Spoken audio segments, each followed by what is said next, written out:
ये है mission success strategy और मैं हूँ doctor Madhu Katiyar. Previous years paper revision श्रृंखला के अंतर्गत आज हम राजनीति विज्ञान पीसीएस प्रारंभिक परीक्षा वर्ष 2009 का प्रश्न पत्र हल करेंगे। इस प्रश्न पत्र में कुल 120 प्रश्न हैं और यह प्रश्न हमारी प्रवक्ता जीआईसी परीक्षा, राजकीय डिग्री कॉलेज परीक्षा, असिस्टेंट प्रोफेसर परीक्षा, टीजीटी पीजीटी परीक्षा और यूजीसी नेट परीक्षा के लिए अत्यंत महत्वपूर्ण है। तो साथियों आइए देखें इस वीडियो का पहला प्रश्न। बहुलवादी संप्रभुता की अवधारणा के एक मौलिक विशेषता है, तो क्या है? ये जो है संप्रभुता को विभाजित मानते हैं। संप्रभुता शब्द के उद्भव में निम्नलिखित में से किस भाषा का योगदान है? तो साथियों ये लैटिन भाषा का जो है योगदान है। अंग्रेज संप्रभुता को हिंदी में राजसत्ता अथवा संप्रभुता भी कहा जाता है। अंग्रेजी में इसे सॉवरेनिटी कहा जाता है, कि जो लैटिन भाषा के सुपर तथा एनस शब्द से निकला है, जिसका अर्थ सर्वोच्च शक्ति है। निम्नलिखित में से कौन सा राज्य की उत्पत्ति की सही व्याख्या करता है? तो साथियों राज्य की उत्पत्ति की सही व्याख्या विकासवादी सिद्धांत करता है। संप्रभुता एक विशिष्टता है किसकी? राज्य की। वैधानिक संप्रभुता की अवधारणा के प्रतिपादक हैं, तो साथियों वैधानिक संप्रभुता की अवधारणा के प्रतिपादक बूंदा हैं। सामान्यतः नगर राज्य की अवधारणा किससे संबंधित है? तो साथियों नगर राज्य की अवधारणा प्राचीन यूनान से संबंधित है। ग्रीक शब्द पोलिस का अर्थ नगर है। प्राचीन काल में छोटे छोटे नगर अथवा नगर राज्य पर्यायवाची शब्द थे, अर्थात यूनानी नगर राज्य का आधुनिक नाम था।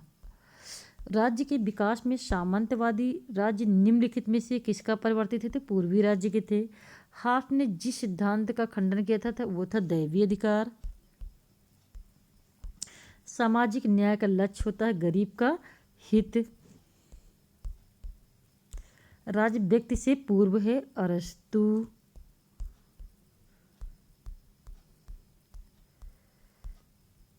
लाक के अनुसार निम्न में से कौन सा प्राकृतिक अधिकार नहीं? तो साथियों उसने 3 अधिकार बताए थे, जीवन, स्वतंत्रता और संपत्ति समानता अधिकार नहीं है। राज्य कानून का शिशुमजनक दोनों हैं। उपर्युक्त कथन किसका है? तो साथियों उपर्युक्त कथन माइकाइवर का है।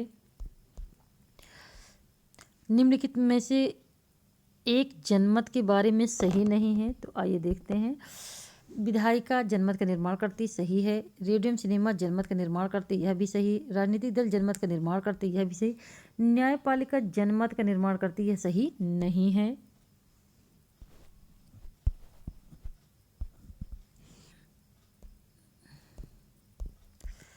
उदारवाद का मूल तत्व क्या है? तो उदारवाद का मूल तत्व साथियों व्यक्तिगत स्वतंत्रता है। लाक की प्राकृतिक अवस्था कैसी थी? तो पूर्व राजनीतिक थी। यूनानियों ने न्याय के किस पक्ष पर बल दिया है? तो साथियों यूनानियों ने न्याय के जो है नैतिक पक्ष पर बल दिया है।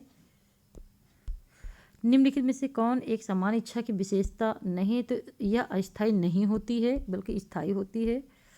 गांधी दर्शन में समाजवाद का विकल्प क्या? समाजवाद का जो विकल्प है वो सर्वोदय है।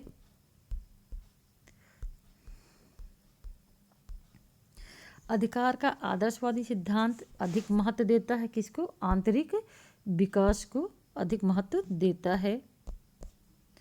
यह किसका यह मत है कि संपत्ति इच्छा पूर्ति के लिए आवश्यक है? तो यह मानना है मैकफर्सन का। मैकफर्सन का कहना है कि व्यक्ति वस्तुतः अपने शरीर और अपनी क्षमताओं का स्वामी है और उसके लिए वह समाज का बिल्कुल ऋणी नहीं है। इनकी सहायता से व्यक्ति जो कुछ भी अर्जित करता है वह उसकी संपत्ति बन जाता है। इस संपत्ति के साथ कोई दायित्व नहीं जुड़ा होता है। इस दृष्टि से स्वतंत्रता का अर्थ है इन साधनों या संपत्ति के सहारे अपनी इच्छा की पूर्ति करना। किसने नौकरशाही को अधिनायकवाद के रूप में वर्णन किया है? तो साथियों ये लॉर्ड हीवर्ड हैं। ये इनकी जो पुस्तक है न्यू डिस्पोटिज्म, इसमें इन्होंने नौकरशाही को जो है अधिनायकवाद के रूप में वर्णित किया है। जस्टिस एज फेयरनेस की अवधारणा किससे जुड़ी है? तो ये जस्टिस एज फेयरनेस जो है औचित्यता की धारणा जो है न्याय के साथ जुड़ी है, राल्स के साथ। जो है राल्स के अनुसार नैतिक और सामाजिक दर्शन के अंतर्गत न्याय संगत और उचित के बीच गहरा संबंध है। उचित का स्थान उत्तम या शुभ से पहले है। निम्नलिखित में से कौन सा दृष्टिकोण उदारवाद के सिद्धांत से संबंधित है? तो साथियों जो है प्रतिस्पर्धी समूह उदारवाद से संबंधित है। कौन प्राकृतिक स्वतंत्रता का समर्थक है? तो रूसो प्राकृतिक स्वतंत्रता का समर्थक है। भारतवर्ष में दल विहीन प्रजातंत्र के विचार का समर्थन किसने किया था? तो जयप्रकाश नारायण ने किया था। समाजवादियों के अनुसार निम्नलिखित में से कौन सा कार्य राज्य का कार्य नहीं? तो सामाजिक बुराइयों को दूर करना, जबकि कानून और व्यवस्था की स्थापना करना है, उत्पादन के साधनों का नियंत्रण और प्रबंधन है, शिक्षा को प्रोत्साहन, लेकिन सामाजिक बुराइयों को दूर करना जो है ये समाजवादी राज्य का कार्य नहीं है। निम्नलिखित में से कौन सा वक्तव्य मार्क्सवादी सिद्धांत की मूल मान्यताएं स्पष्ट करता है? तो साथियों कौन स्पष्ट करता है? ये करता है राज्य एक वर्ग संस्था, सही है। राज्य का स्वरूप आर्थिक संबंधों के स्वरूप पर निर्भर करता है, यह भी सही है। राज्य के शोषणकारी स्वरूप में परिवर्तन क्रांति द्वारा संभव है, तो यह भी से उपर्युक्त सभी। निम्नलिखित में से किस पुस्तक में ऑस्टिन के संप्रभुता सिद्धांत का वर्णन किया? तो साथियों इनकी लेक्चर्स ऑन ज्यूरिस्प्रूडेंस जो 1832 में प्रकाशित हुई थी, इसमें ऑस्टिन ने अपने संप्रभुता सिद्धांत की जो स्पष्ट व्याख्या की है। राजनीतिक क्षेत्र में उदारवाद ने अभिवचन दिया है, तो किसके लिए अभिवचन दिया है? चिंतन, लेखन, अभिव्यक्ति, प्रकाशन की स्वतंत्रता के लिए। निम्नांकित में से कौन क्रांति के 9 उदारवादी सिद्धांत से संबंधित है? तो वेबर जो है क्रांति के जो है 9 उदारवादी सिद्धांत से संबंधित हैं। निम्नलिखित में से कौन सा एक राजनीतिक सिद्धांतवाद राजनीति में मनोविज्ञान के अनुप्रयोग का समर्थन करता है? ग्राहम वलास। व्यापक संदर्भ में सामाजिक न्याय का सिद्धांत किसने जो है दिया है? तो रॉल्स ने दिया है। न्याय सिद्धार्थता के सिद्धांत का प्रतिपादन किसने किया? तो साथियों ये महात्मा गांधी ने किया है। व्यक्तिवाद का नैतिक औचित्य किसने प्रस्तुत किया? तो साथियों ये लास्की ने प्रस्तुत किया है।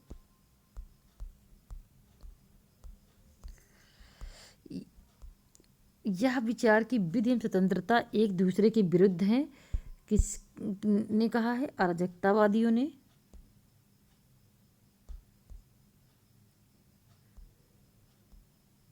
निम्नलिखित में से किसने प्रत्यक्ष प्रजातंत्र का समर्थन किया? तो प्रत्यक्ष प्रजातंत्र का समर्थक रूसो है। फाशीवाद अधिक महत्व देता है, तो जो है राष्ट्र को महत्व देता है। प्राकृतिक अधिकारों के सिद्धांत के समर्थक हैं, तो जॉन लॉक जो है प्राकृतिक अधिकार के सिद्धांत के समर्थक हैं। हॉब्स, लॉक जो है और रूसो, टॉमस पेन, ये सभी जो है प्राकृतिक अधिकार के सिद्धांत के समर्थक हैं। उदारवादी विचारक राज्य के कार्य क्षेत्र को सीमित करना चाहते हैं, तो यह भी सही है। उदारवादी विचारक व्यक्तिगत स्वतंत्रता पर बल देते हैं, कारण भी सही, कारण कथन की सही व्याख्या कर रहा है। निम्नलिखित में से कौन सा लक्षण राज्य के निर्माण में मार्क्सवादी दृष्टिकोण की व्याख्या करता है? तो निजी संपत्ति। निम्नलिखित में से कौन रॉल्स के न्याय सिद्धांत से संबंधित नहीं? प्रक्रियात्मक न्याय है। नैतिक मूल्यवत्ता है। व्यक्ति की गरिमा है। अधिकतम लोगों का अधिकतम सुख भी इससे संबंधित है। निम्नलिखित में से कौन सा लोकमत का एक अभिकरण नहीं है? तो साथियों देखिए न्यायपालिका लोकमत का अभिकरण नहीं है, जबकि निजी संगठन, प्रेस और राजनीतिक दल हैं। निम्नांकित में से कौन प्रतिनिधित्व की एक पद्धति है? तो साथियों प्रतिनिधित्व की पद्धति निर्वाचक मंडल नहीं है, संविधान सरकार नहीं, न्यूनतम साझा कार्यक्रम नहीं, प्रत्यक्ष तथा अप्रत्यक्ष चुनाव जो है प्रतिनिधित्व की पद्धति है। निम्न में से किस देश में सरकार संसदात्मक तथा अध्यक्षात्मक प्रणाली का मिश्रण है? तो ये है फ्रांस का 5वां गणतंत्र। अध्यक्षात्मक प्रणाली में राष्ट्रपति होता है, राज्य एवं शासन दोनों का प्रधान। अध्यक्षात्मक शासन का सैद्धांतिक आधार है शक्तियों का पृथक्करण। किसने लंदन में इंडियन होम रूल सोसाइटी का गठन किया था? तो श्यामजी कृष्ण वर्मा ने किया था। कांग्रेस पूर्ण स्वराज की घोषणा 1929 के अपने अधिवेशन में कहाँ पे दिया था? तो लाहौर में दिया था। निम्नलिखित में से किसने खिलाफत आंदोलन के साथ महात्मा गांधी के साहचर्य का विरोध किया था? तो मोहम्मद अली जिन्ना ने। देखिए गदर पार्टी 1913 और खिलाफत आंदोलन 1920 और चंपारण 1917 और दांडी मार्च 1930। तो क्रम लगाएंगे तो सबसे पहले आएगा गदर पार्टी, फिर आएगा चंपारण, फिर आएगा खिलाफत और फिर आएगा दांडी मार्च। अखिल भारतीय कांग्रेस के 1916 के ऐतिहासिक लखनऊ अधिवेशन की अध्यक्षता किसने की थी? तो अंबिका चरण मजूमदार ने की थी। निम्नलिखित में से किसने भारतीय राष्ट्रीय कांग्रेस के अध्यक्ष के रूप में लगातार 6 वर्ष तक कार्य किया? तो अबुल कलाम आज़ाद ने कार्य किया था। गांधी जी ने कांग्रेस के निम्न से किस अधिवेशन की प्रथम और अंतिम बार अध्यक्षता की थी? तो बेलगाम। कैबिनेट मिशन द्वारा प्रस्तावित अंतरिम सरकार में कुल कितने सदस्य थे? तो 14 सदस्य थे। प्रांतीय स्वायत्तता अधिनियम किस के अंतर्गत है? 1935 के अंतर्गत।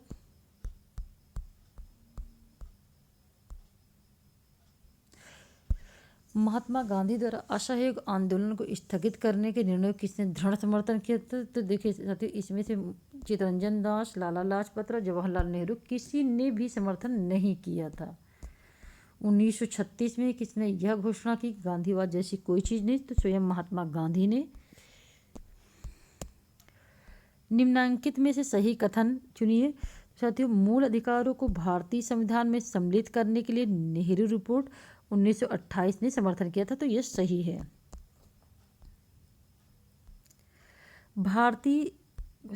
प्रश्न क्या है? किस अधिनियम द्वारा भारत में संघीय व्यवस्था आरंभ की गई थी? तो साथियों, संघीय व्यवस्था भारत सरकार अधिनियम 1935 में प्रावधानित थी। कानून का शासन का मुख्य उद्देश्य क्या सुनिश्चित करना है? तो इसका मुख्य उद्देश्य प्रेस की स्वतंत्रता, नागरिकों की स्वतंत्रता, न्यायपालिका स्वाधीनता सभी कुछ सुनिश्चित करना है। लोकसभा के महासचिव की नियुक्ति कौन करता है? तो लोकसभा का अध्यक्ष करता है। निम्न में से किस मुकदमे में भारत के सर्वोच्च न्यायालय ने संविधान का मूल ढांचा घोषित किया? तो केशवानंद भारती बनाम केरल राज्य। निम्नलिखित में से कौन सा एक भारत के संविधान द्वारा प्रावधानित नहीं है? योजना आयोग। भारतीय संविधान कौन सा अनुच्छेद अल्पसंख्यक वर्ग के हितों का संरक्षण से संबंधित है?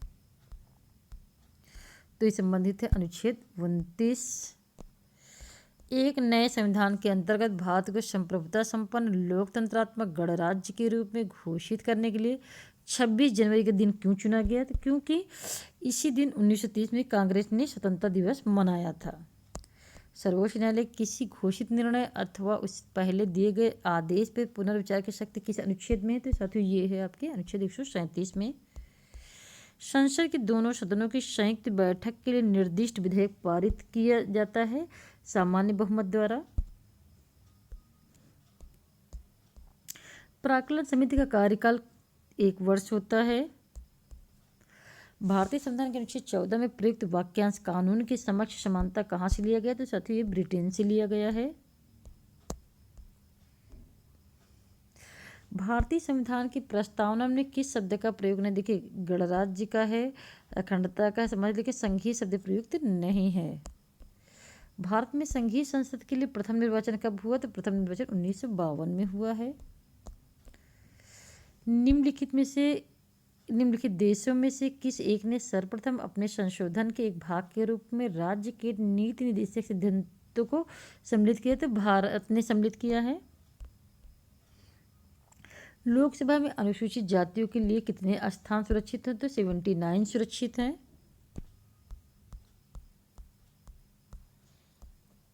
भारतीय संविधान के निम्नलिखित में से कौन सी सूची राज्यसभा के स्थानों के आवंटन से संबंधित है? साथियों, देखिए, चौथी अनुसूची राज्यसभा के स्थानों के आवंटन से संबंधित है।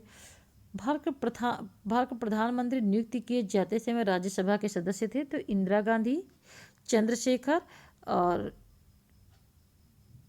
इंदिरा गांधी जो है और एच.डी. देवगौड़ा तथा मनमोहन सिंह जो है राज्यसभा से नियुक्त हुए थे।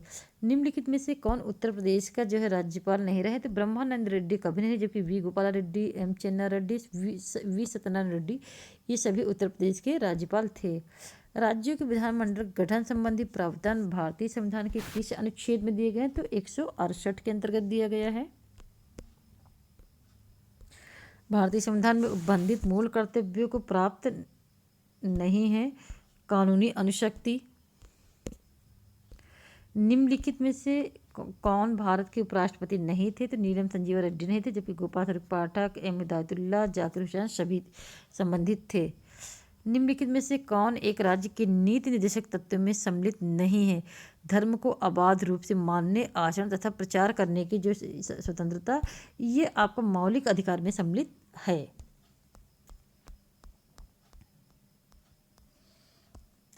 उपराष्ट्रपति के निर्वाचन हेतु निर्वाचक मंडल गठन होता है संसद के दोनों सदनों के द्वारा। निम्नलिखित में से किस अधिकार का वर्णन डॉक्टर भीमराव अंबेडकर ने संविधान के हृदय तथा आत्मा के रूप में किया? संवैधानिक उपचारों का अधिकार। भारत के राष्ट्रपति के चुनाव में कौन भाग नहीं लेता? तो विधान परिषदों के निर्वाचित सदस्य भाग नहीं लेते हैं, जबकि राज्यसभा, लोकसभा तथा विधानसभाओं के सभी निर्वाचित सदस्य भाग लेते हैं। राज्यसभा को अनन्य अधिकार प्राप्त है राज्य सूची में उल्लिखित विषयों पर संसद को विधि निर्माण हेतु अधिकृत करने के लिए। यह कौन निश्चित करता है कि कोई विधेयक वित्त विधेयक है अथवा नहीं? तो ये करता है लोकसभा का स्पीकर। भारत में केंद्र राज्य संबंधों का परीक्षण करने हेतु निम्नलिखित में से किस आयोग को गठित किया गया था? तो सरकारिया आयोग को गठित किया गया था।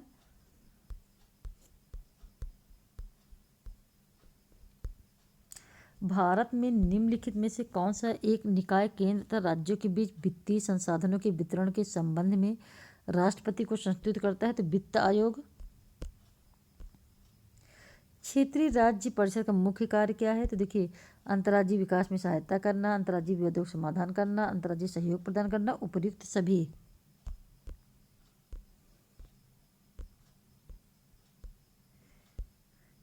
भारतीय संविधान की कौन सी अनुसूची पंचायती राज से संबंधित है? देखिए साथियों, जो है आपकी 11वीं अनुसूची पंचायती राज से संबंधित है। राज्य के दायित्व के रूप में पंचायतों के गठन का विचार भारतीय संविधान के किस भाग में है? तो ये 4 में है। उदारवाद का प्रतिवाद है समाजवाद। यह कथन किसका है कि मानव चेतना से स्वतंत्रता का प्रादुर्भाव होता है, स्वतंत्रता में अधिकार समाहित है, अधिकार जो है राज्य की मांग करते हैं? तो यह TH ग्रीन का है। रूसों की समान इच्छा के संबंध में कौन सा कथन सही नहीं? यह राज्य में कानून का सृष्टा है, यह सही है। यह सदैव जनहित में होती, यह सही है। यह सदैव सही होती, यह भी सही। यह सबकी इच्छा होती, यह गलत है।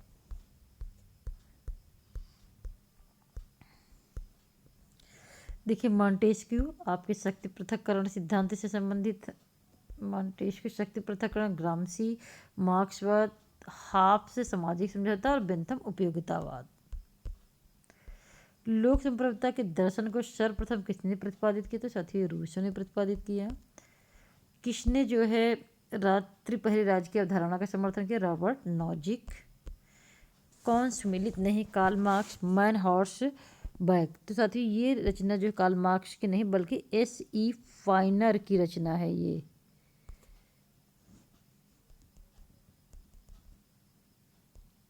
निम्नलिखित में से कौन संप्रभुता के बहुलवादी सिद्धांत का समर्थक नहीं? तो जीन मोहनदास, जबकि GDH कोल, मेटलैंड और लिंडसे जो है बहुलवादी विचारक हैं। निम्नलिखित में से कौन सा चिंतक यह सुझाव देता है कि संपत्ति का अधिकार जीवन तथा स्वतंत्रताओं का आधार है? तो जॉन लॉक। निम्न में से किस विचारक ने राज्य को पृथ्वी पर ईश्वर का अवतरण माना? तो साथियों, ये हीगल ने माना है। गांधी जी की आत्मकथा है माई एक्सपेरिमेंट विद ट्रूथ, यानी सत्य के साथ मेरे प्रयोग। किसने कहा कि स्वतंत्रता प्रतिरोधों की अनुपस्थिति है? कि कांट ने कहा है। किसने कहा आर्थिक स्वतंत्रता के बिना राजनीतिक स्वतंत्रता एक पुराण कथा है? तो ये कहा है GDH कोल ने। लोकतंत्र में बहुमत की तानाशाही की अवधारणा किसने अग्रसारित की? JS मिल ने।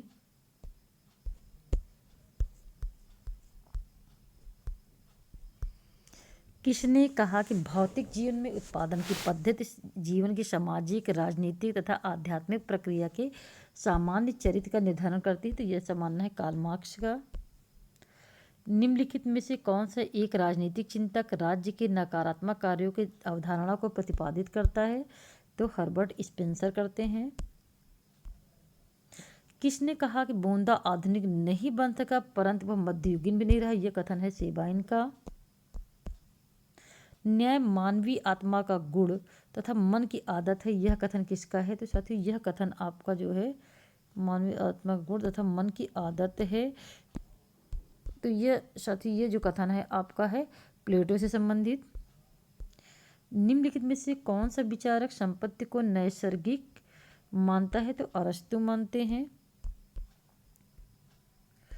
आइए देखते कौन इसमें युग्म गलत। देखिए ऑस्टिन एकलवादी हैं, लिंडसे बहुलवादी हैं, ग्रामसी जो है मार्क्सवादी हैं, लेकिन हाफ से बहुलवादी नहीं, वो सामाजिक समझौतावादी विचारक हैं।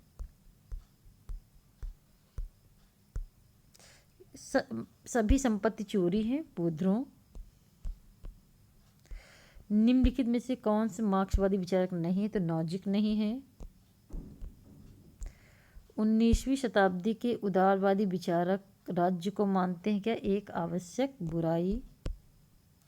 प्रत्येक राज्य उन अधिकारों से जाना जाता है जिनकी वह व्यवस्था करता है। तो यह है लास्की। अधिकार वास्तव में सामाजिक जीवन की वे परिस्थितियां हैं जिनके बिना आमतौर से कोई व्यक्ति अपने आप श्रेष्ठतम नहीं हो सकता। तो ये कहना हेराल्ड जे लास्की का।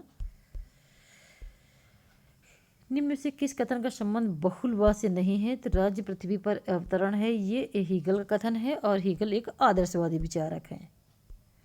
स्टेट एंड रेवोल्यूशन ये लेनिन की कृति है। और अगला प्रश्न, पब्लिक ओपिनियन पुस्तक के लेखक वॉल्टर लिपमैन है और ये निम्नलिखित कथनों में से कौन सही है? एक समाजवादी राज्य भूमि एवं खानों का राष्ट्रीयकरण करना चाहता है। शुम्पीटर देखिए कुछ रचनाएं हैं। तो